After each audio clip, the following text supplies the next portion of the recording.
Narrative is funded by viewers like you. Support our independent journalism at patreon.com/narrative.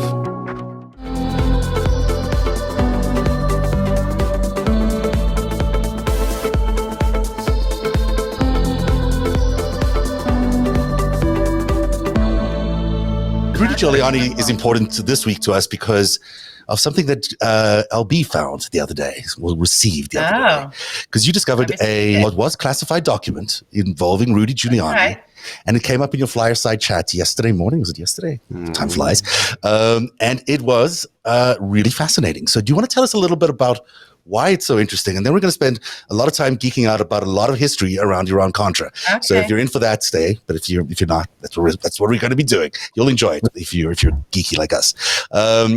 Go ahead, LB. Tell us about this incredible document, and I'll put it up on the screen while you're talking about it. Put it up on the screen while I'm talking. I shared it with Zev. This was from a court case, so it came out. This is not me. It just is not something people have seen before. So I'm very interested in how, and I think this is what's really relevant, because we have the same players over and over again, how certain individuals find themselves in the Department of Justice and then use that job, that role in there to go and search for stuff or shake shit down or level threats, or maybe they use some kind of threat to get the job in the first place. So this was a letter that Judy, I always call him Judy. I'm just going to keep calling him Judy. Go with it. Run with it. Yeah. All right. Come on, Judy. Sweet Judy. Little Judy clicked her heels and got herself a job at the Department of Justice as an Associate Attorney General. So this is coming on his letterhead just weeks, barely a couple weeks into his position. You see the date there, March 16, 1981. Yeah. Right. Now, he was a little prosecutor. Judy was a little prosecutor, but had not kind of made his way into this. This is a very big appointment, and it came from the Reagan administration, which itself was only, this is only 2 months into that, less than, okay? So when you read down a little bit on this is Rudy's little memo, and he's saying the subject matter is that there's a CIA referral, meaning some kind of information's coming out of the CIA, and they've referred it to the Department of Justice, and Rudy's following up. However, what he asked for underneath that, and what it's about is the alleged foreign government interference with the 1980 presidential election, which had just happened. So here we have from the Department of Justice itself saying out of information provided by the CIA that there might have been some foreign government interference in Reagan's election that we never heard about. In 1980. We didn't know about it. All the way back in 1980. To be fair, they've been pushing on elections for, the Russians alone have been pushing on elections for 100 years. Correct. That Rudy was interested. I mean, he wasn't a CIA guy, so what's the new hobby, Rudy? Oh, it's good. He's got a new hobby coming in there. But also, we don't know how Rudy got this job. Mm-hmm. Rudy got this job. His official story is that he changed his party affiliation to Republican, and I guess he was just so gorgeous and attractive that Reagan just had to snatch him right up and put him right in there. I mean, that doesn't hold any water whatsoever, and it doesn't track with his pattern of behavior. No. And so I got into sort of who were Rudy's associates in the 70s in New York City that perhaps would have allowed him to have some information that he could have used to come in and sort of say, hey, give me a job. I know some shit. Or I'll come in and be I want a job. I want a position at the Department of Justice. He sought this out. He wanted this job, and he got it. And we don't know how or why. It doesn't track that he was just qualified, although he had been involved in political stuff a little bit. Yeah, what was happening with the 1980 presidential election? We have this whole thing called the October surprise. I don't want to get into that big bit of history, but it had to do with whether or not Reagan colluded, I don't know what else to say, colluded with the foreign government. Day one of Ronald Reagan's presidency and day one of freedom for 52 Americans. Though thousands of miles apart, these two historic events moved almost on parallel tracks today. The new president had not been in office an hour when the former hostages became free men and women again. And they are well along now on their trip to West Germany and eventually to home. For the latest on their return to freedom, here is Peter Jennings in West Germany. Peter? Frank, the Algerian 727 carrying the freed hostages left Athens about 1 hour ago. It's now over the Mediterranean. It was on the ground 90 minutes for refueling. No one disembarked. The American ambassador to Greece, Bob McCloskey, did not go on board, but he did send some flowers on board, and he got a note back from his old friend Bruce Langan, who said, "I am very glad to be finally going home." It is about a 3-hour flight from Athens to Algiers, where the former captives should arrive about 8:30 p.m. Eastern Standard Time. There's just so much confusion and fuckery around. There's 2 sets of hostages. Those were the hostages they were speaking of. There were the hostages of the sort of that from the embassy, and there's many movies written about all that and shown about all that. But the idea was, and the conspiracy theory is, and there's quite a bit to back it up. Did Reagan have some kind of deal where he negotiated with Iran through any kind of proxy saying, don't release those hostages because it was really damaging to Jimmy Carter on top of a lot of other things, and he wanted to win. Yeah, that's how he won the election. That's a prevailing theory of how he won the election. It was the prevailing theory, but whether he was involved in that or not is the thing we're not certain about. Another Republican president who may have done, some weird stuff going on there. I don't know,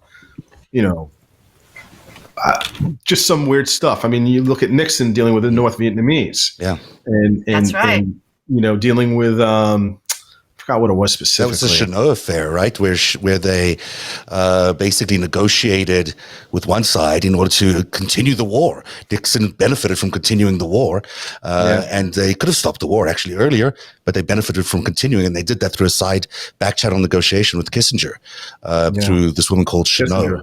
Yeah, and this here's Kissinger again, who shows up in a lot of these iterations of October surprises, doesn't he just? He's just everywhere. It's so interesting how he just finds his way into these stories. So who knows? Maybe there was a October surprise with some foreign interference, because it seems like there's a referral from the CIA to the Attorney General's office asking them to look into foreign interference in the 1980 elections. Well, it seems like it seems to me how I read it is.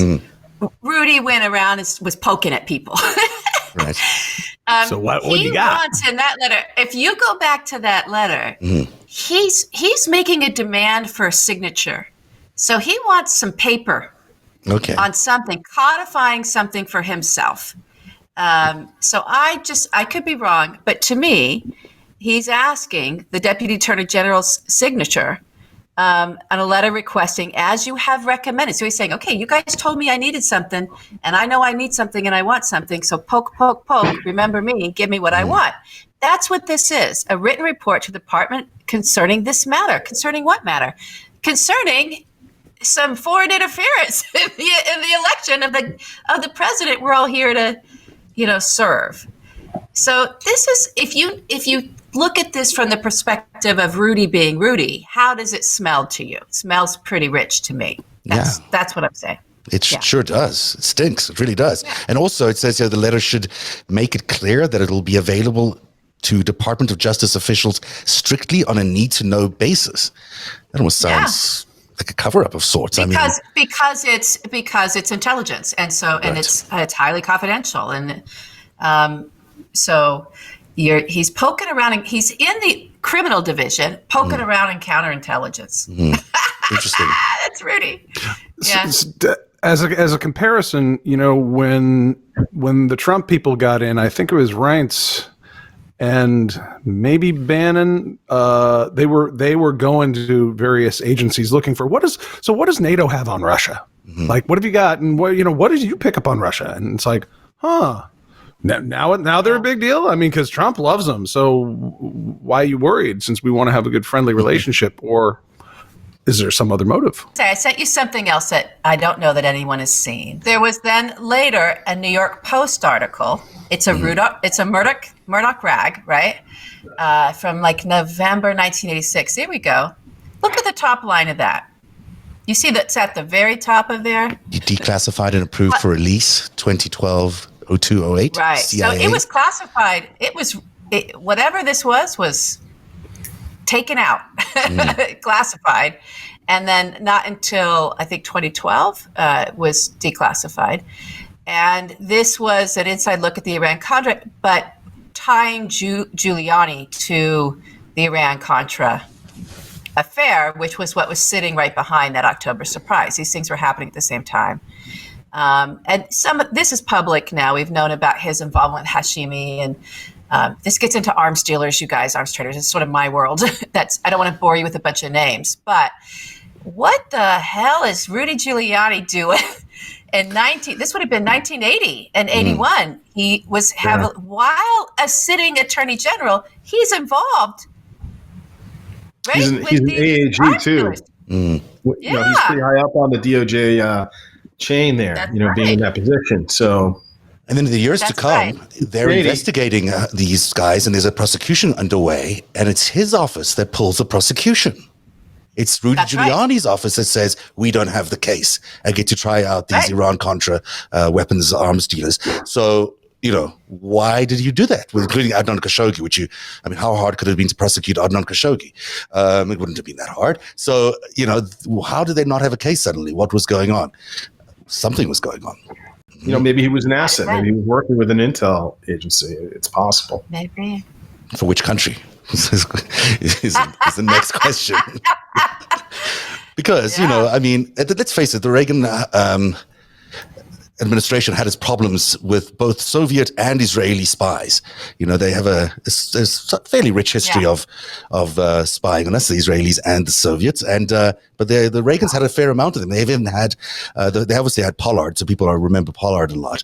But there was also this Mr. X, which was a group of people who worked within the Pentagon and around the Pentagon.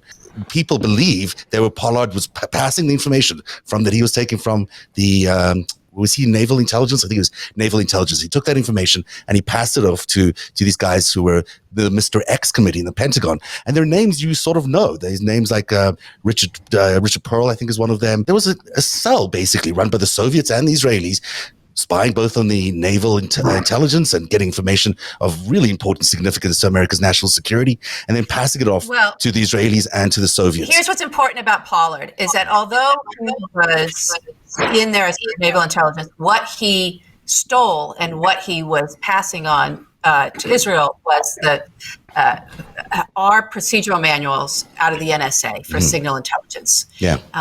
How we do at the highest level. He got the highest level of his hands on the manuals, and that's what he was passing off. So he wasn't even breaching his own where he worked himself. He used his position where he worked to get his hands on NSA's top secret manuals, and that's what he was passing off. Which is why so many of our top intelligence officials, and this guy was just released recently. So many of our top intelligence officials went to the mattresses to make sure that Pollard did not get released. Israel was really vying for it. Dershowitz was his attorney. And the other actor that was heavily involved with trying to get Pollard off and advocating on Pollard's behalf was Ronald Greenwald, who is the one that I talked about in the flyer side. That was Rudy Giuliani's one of his top confidants. I don't know if Greenwald was a confidential informant for Giuliani, but they were very close. Rabbi Ronald Greenwald, from Crete. Greenwald, he passed away in 2016. He was older. This was the man. He was a political operative. He had the title rabbi because he went to school for all of that. He didn't have a synagogue. He was just and he called himself an operative. He wanted to be in politics. He wanted to be involved in at that level. So this was something he sought. He was very open about, and the world that he was in. His closest friend, and he went on the record several times to say this, and somebody that he worked with in terms of helping get this individual's associates out of the Soviet Union at the time and into Brighton Beach was a man by the name of F.C. Agron. F.C. Agron was the biggest Russian mafia boss we have ever had on our shores. It's not even close. Agron was assassinated in 1985 and preceded by the guy who assassinated him, Marat Balagula, right? It's widely understood that that's who assassinated him. F.C. Agron came in the 70s, came out of the gulags, was sent by the KGB. This is all documented, right? So we don't know, was the KGB just sending him and sending his syndicate over because they were trying to flood us with very dangerous criminals, or was he tasked with something? It's unclear. Why not both? We just could be both. Yeah, very dangerous criminal tasked with invading America from the underworld up. He partnered with the Genovese crime family. They landed in where he ran his business out of and his syndicate out of. And terrorized the Russian emigre community in Brighton Beach is really what he was doing, was just terrorizing other Jews. Was out of the El Carib Club, Michael Cohen's family. Oh, yeah, there's a good name we know. Yeah. So Michael Cohen would know all these guys too. Everybody. Yeah. Yeah, this is a crime syndicate. Oh.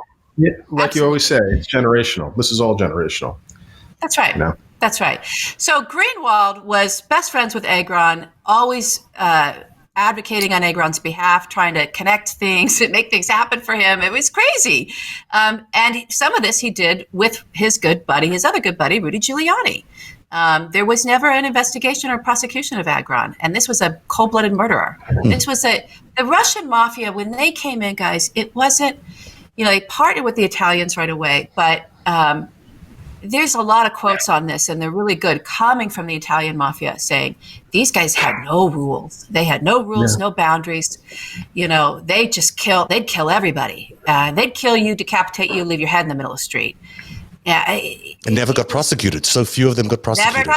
So few of them got prosecuted. It was the Department of Justice really, and the FBI was really blindsided by this for quite a while. And there's a lot of great books written and a great reporting around that in the era. They didn't see it coming in the 70s. It came in the 70s, and they certainly didn't see it in the 80s.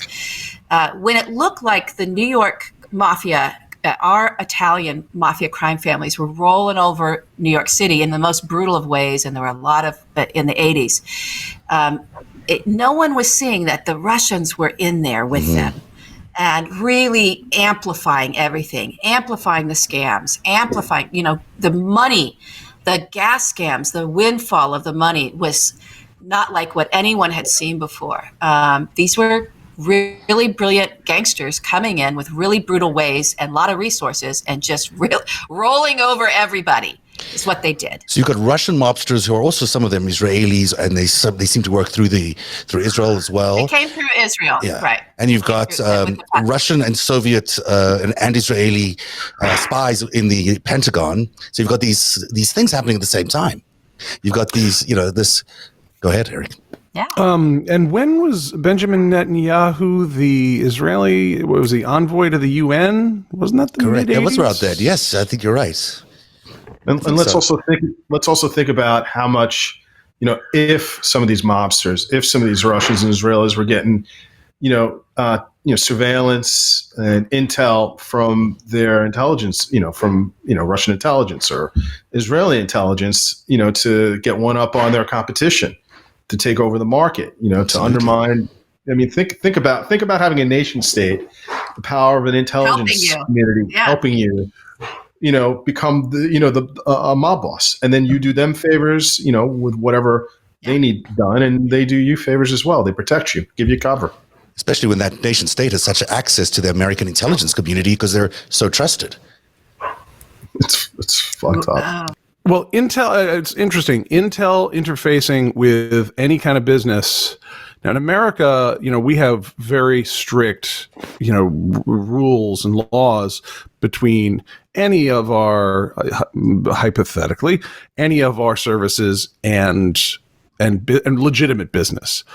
I will say, in my experience in competitive intelligence, the reputation of other nations is that if there's something of national interest that is a commercial, a viable, above-board commercial enterprise, such as energy or transportation, building airplanes or whatnot, there might be a little bit of help from the nation state. And I'm not sure that we've never done it in this country. So there's a model there. And if you can do it, there, and you're talking about the KGB, why not give the mobsters stuff?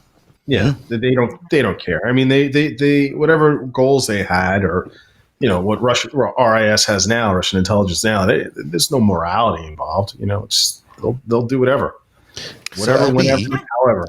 This you'll find this interesting because just before the show. Sorry, Derek, do you want to finish that thought? Oh, you're just dorking me out on competitive intelligence stuff because if it's all, I just kind of made this connection for the first time because we've been talking about spy mobsters as a new hybrid. But if you're thinking of, intelligence is powerful and can be, if you can make it actionable for a decision maker, then you can get value. That's the soul of what we do. We just don't do it with nation state tools. It would make complete sense that if you can do it with a car company or, a boat manufacturer or whatnot, why not do it with cocaine? Why not do it with, especially if you see it in hybrid warfare terms as a tool of the nation. So of course the Russians did it, and maybe they're not the only ones if they're using their underworld as a tool of national interest. Triads, Yakuza. Wonderful example. Exactly. Welcome to my world, gentlemen. We've been here for a while. I finally got you all the way into my little... I have something for you, LB, because I think you'll appreciate this. So Rudy Giuliani's there in 1981, right? You're saying March 16th, 1981. There he is asking for information. The Department of Justice. Yeah, the Department of Justice. Do you know where Bill Barr was at the time? Where was Bill Barr? Was he at the CIA? No, he wasn't actually at the CIA. Where was he? It's really interesting. It's hard to find out where Bill Barr was. I had to do a little digging. Oh. And why would I have to dig about something like that? That wouldn't be that hard to find. Well, according to the resume that I got access to, at least, Barr's got a few missing years. You see, it says in Central Intelligence Agency there between 1973 and 1977. Yeah. And then it sort of jumps to the United States Courts of Appeal. I can't read the dates there because I'm blind, but I have it here, so let me get it correct. Sorry. It looks like a decade's gone. It looks like there's a few years missing up until 1989, right? He goes to he goes as Assistant Attorney General. He's the Office of the Legal Counsel there between January 1, 1989 to January 1, 1990. And then, so it's a decade, almost a decade. And it's an important decade because that's when Giuliani was there. And it turns out that he actually wasn't that missing. We can find out where he was.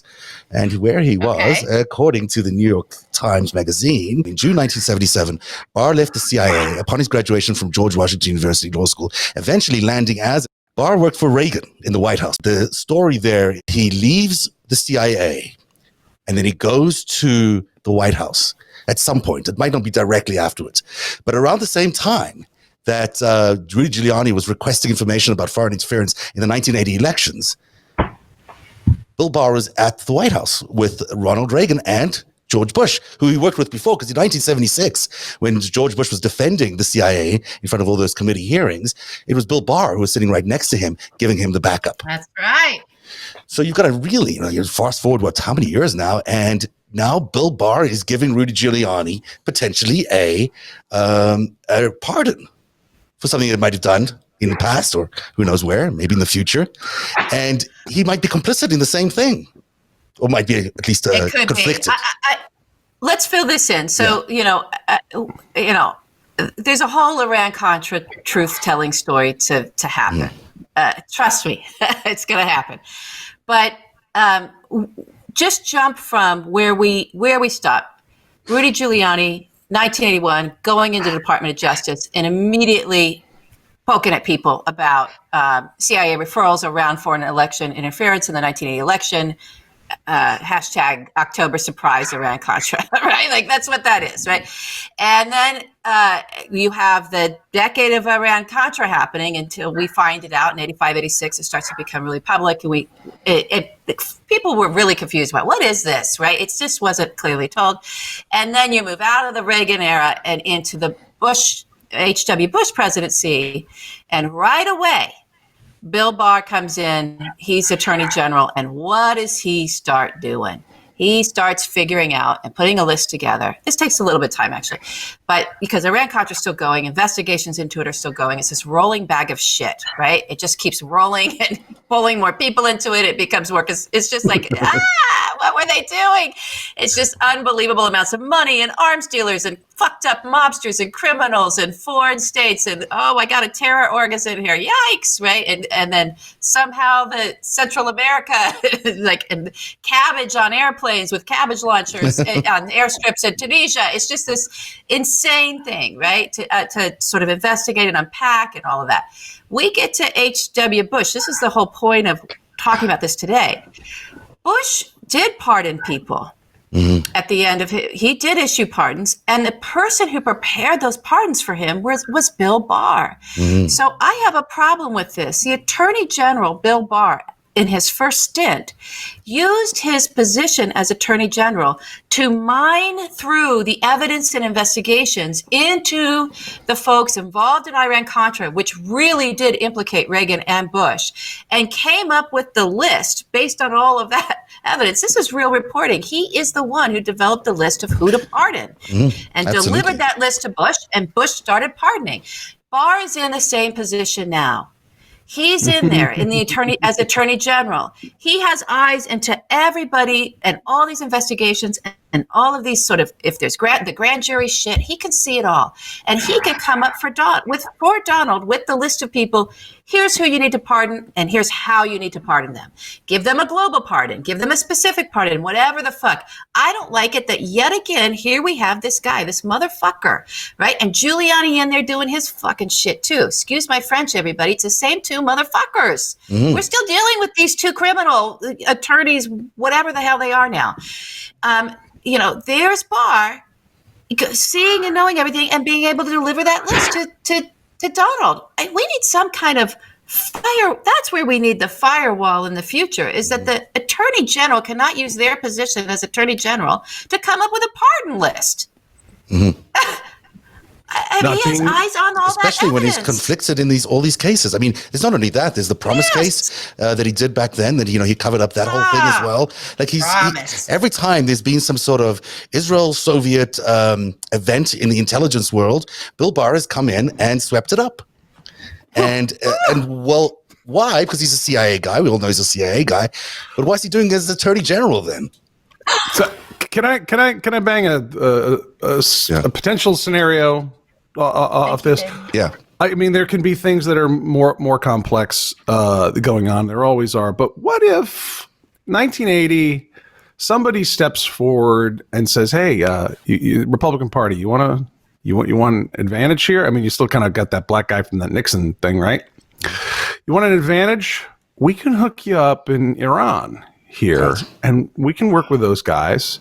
And we talk about the great compromat in the mice: money, ideology, compromise, ego.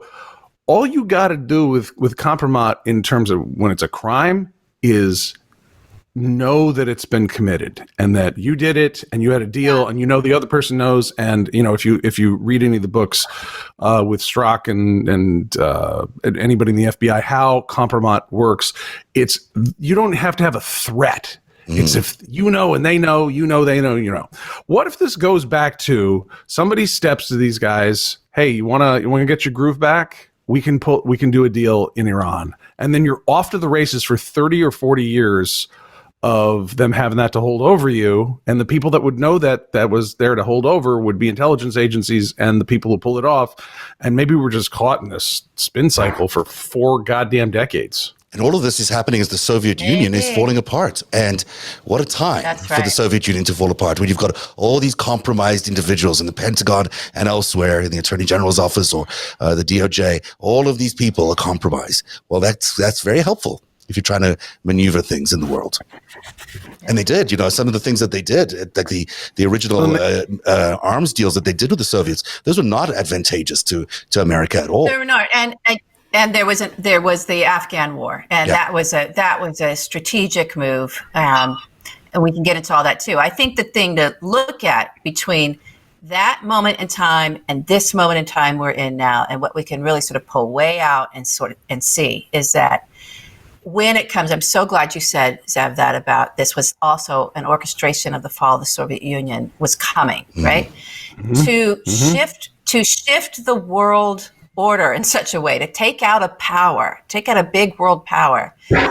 This is the level of criminality that it takes. You've got to have proxy wars, arms deals, huge sums of money gone missing, fucketeers in there, right? Like, corrupt, justice departments do all kinds of shit to pull off really trying to tear down. And crazy ass elections, shifts in leaderships, manipulation, foreign interference. This is the kind of shit that it takes to try to take out a world power. I'm sorry. I cannot look at the Trump presidency as anything other than part of a multi-pronged attack on us.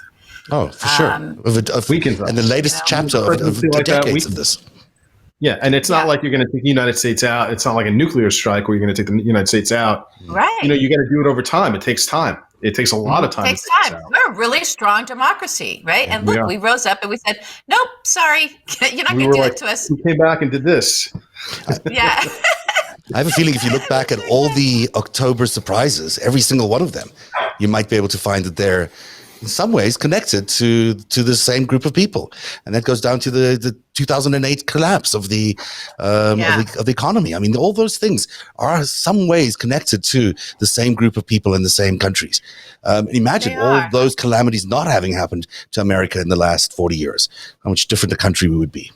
I mean, it's a mess. Hopefully we can get the reins back and have a bit. There's always going to be criminality. There's always going to be corruption. But maybe we can kind of reduce it to a level that's more than manageable for us. Well, we have to prosecute, right? Huh? We have to prosecute. We can't let these people get away with it. We cannot. I'm literally. If you want to see me go berserk, Biden decides not to. I mean, it's not really Biden's choice. It's really his AG. But if we'll get a feel for it soon enough that if the administration or the AG or whatever decides not to move forward on certain things, it's going to be very, very frustrating and infuriating. I mean, look, I think state AGs will get in there and, I think everywhere Trump probably had a rally, you could have a state AG going after him for something, for money laundering or fraud or whatever, whatever it is, there's something going on there probably. And so the states will pick up the slack. Just go for Jared. Take out Jared Kushner. What a criminal that guy is. Yeah. And no one likes him. Yeah. Well, Benjamin Netanyahu likes him a lot. Well, fuck that guy. Right? Fuck that guy. I'm so sick of that guy. Yeah. No, I think we have a lot to unravel there in terms of how this week or next week, the big Saudi-Israeli deal is going to be done. And Trump will be heralded as a leader of some sort of peace deal, which is not.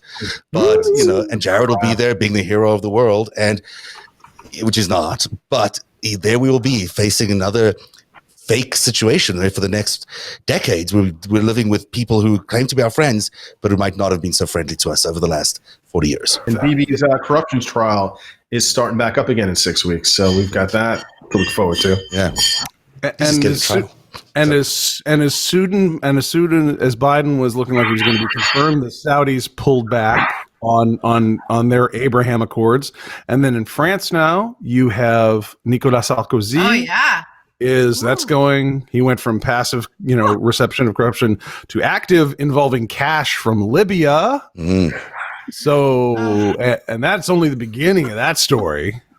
So it's, it's really glad we haven't had enough time to talk about everything that's moving forward globally. In terms of criminal stuff, Peru just replaced its president because of bribery. It's going down all over the place. So it's like, it's good that we go back to the stuff that's 40 years old and to the Cold War stuff. And it seems arcane, but when you start looking at this, you pick at it and you go, it's all the same guys. All the same and guys. So this is it goes from here to Vladivostok to Israel to Saudi to Cuba. So it's a global thing. And when you watch, for me as a strategic analyst, watching all these things that never move all at the same time. Yeah, in the UK, the Queen, and we all of a sudden the banks have to turn over all their beneficial owners. It's like, wow, it's almost like we're really turning the page on the 20th century and exposing it in a way that's never been done. So that's pretty exciting to be watching. It's very exciting. It is. I'm very excited. And we should leave it there. And LB, thank you so much for bringing that letter to us. I think that letter is super significant. And I hope many other people can add on. I have more. Oh, good, because I want to know exactly what Bill Barr was doing at the time. Narrative is funded by viewers like you. Support our independent journalism at patreon.com/narrative.